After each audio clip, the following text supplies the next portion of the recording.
A perfect year can be made. A perfect year can be ruined in a matter of days.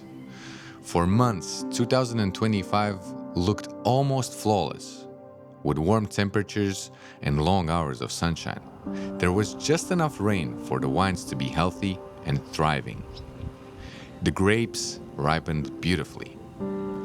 Everything pointed towards an exceptional vintage. Until the weather forecast changed. In Bordeaux, a week of rain arriving at the wrong moment can undo months of work. The grapes can swell, and the juice can be diluted. Disease can spread throughout the vines, and suddenly the perfect vintage is no longer guaranteed, which leaves every winemaker facing the same difficult question. Do you harvest now, or do you wait? That decision will shape everything that follows.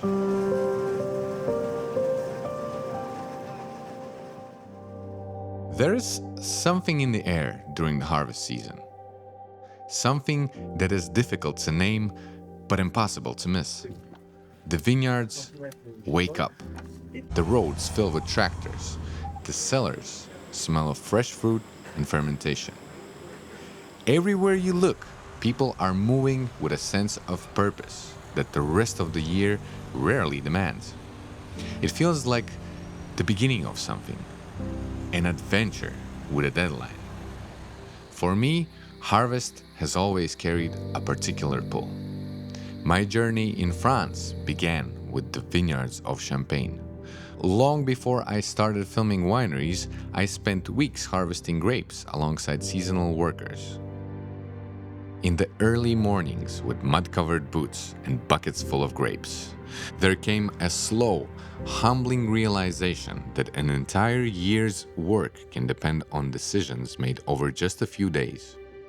There is nothing quite like it. This year, that journey brings us to Domaine de Moncets, two estates rooted in Bordeaux's most prestigious appellations, Saint-Émilion and Lalande-de-Pomerol. In September of 2025, the team of Moncets found themselves facing the same dilemma as wineries across the region. The fruit looked ready, but on the horizon, something was building. Weeks of rain moving in from the Atlantic, arriving fast. This wasn't the kind of rain that just slows down a harvest. This was the kind of rain that can ruin it. To an outsider, the solution seems simple. If the rain is coming, let's harvest immediately. But wine is rarely that simple. Every extra day on the vine can bring additional ripeness. It can bring more concentration, more complexity, and more character. If you decide to harvest too early, the grapes might never reach their full potential. If you decide to harvest too late, the nature can take everything back. As the rain dilutes the fruit, humidity invites disease, and balance, once lost, can never be recovered. Every vintage becomes a race between patience and risk. So, how do winemakers make this difficult decision?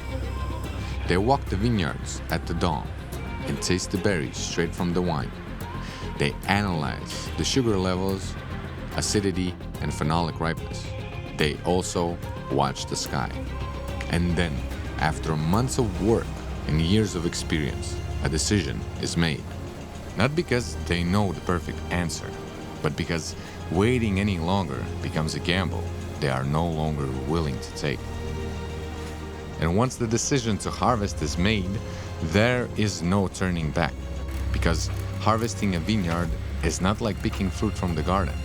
It is a coordinated operation with dozens of people and one shared goal: to bring the fruit in before the nature changes the rules.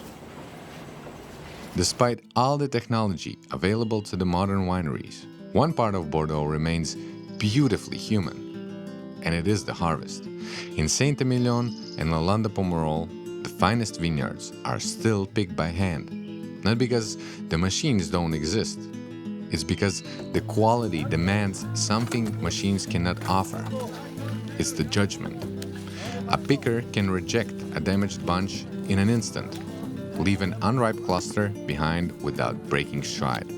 Handle fragile berries with a care that no mechanical arm has ever learned. The sorting begins before the grapes ever leave the vine. And for a few intense weeks, each year, thousands of people travel across France and Europe to make it happen. Students looking for something real before life gets complicated. Travelers chasing one more season in the open air. Parents who have taken a few weeks away from everything else, not for the adventure, but for the extra income, to make the ends meet, to give their children something more. People from entirely different walks of life, brought together by the same rows of vines. The work is honest. It is also hard. Your back aches by mid-morning. Your hands are stained by noon. And by the end of the day, the only thing that gets you through it is knowing that everyone else around you is carrying exactly the same weight. That shared effort does something to people. Strangers become teammates. Teammates become like a family. There is a reason so many people come back year after year, not just for the work, but for what that work creates between people. Honest labor has a way of cutting through everything else, and in those rows, under that September sky, it shows. The process begins with the cutters. With scissors in their hand, they move row by row, each bunch removed with a single, deliberate cut. The grapes get placed into buckets, but the bucket is only the beginning. Behind the cutters come the carriers, moving through the same rows with large containers strapped to their backs. The carriers take the weight of dozens of harvesters at once, again and again, load after load. By midday, tons of fruit have already passed through human hands. From the vineyard, the grapes begin their journey to the cellar. And here, another round of selection begins. Leaves, damaged berries, anything that does not belong gets removed without hesitation. Because every choice made at this process will leave its mark on the final wine. The healthy fruit moves forward. And after months of anticipation, the transformation finally begins. The harvest may be over, but the vintage is only getting started. We often imagine that harvest is the finish line. In reality, it's not even close. Yes, the grapes have arrived, but the wine does not yet exist.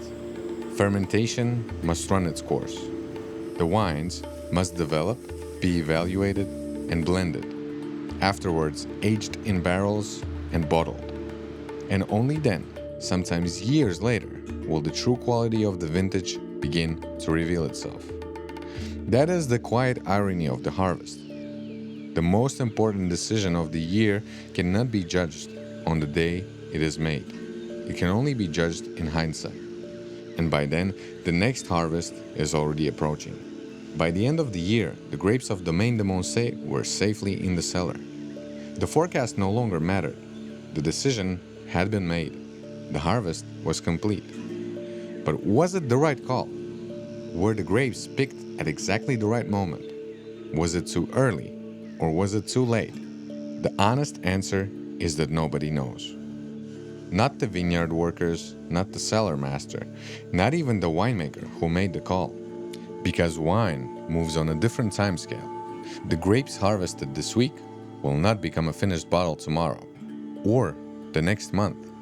Some of the wines born from this harvest may not be open for years.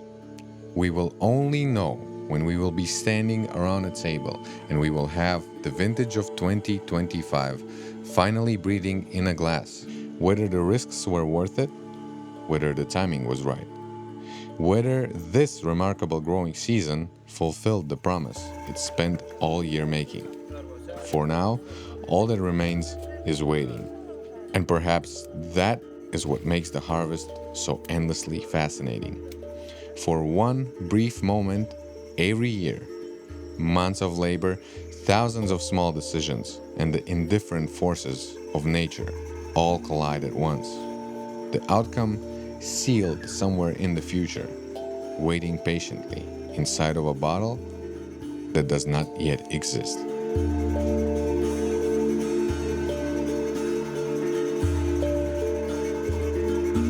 Help us to grow. Subscribe to the channel. Thank you for watching and see you in the next episode.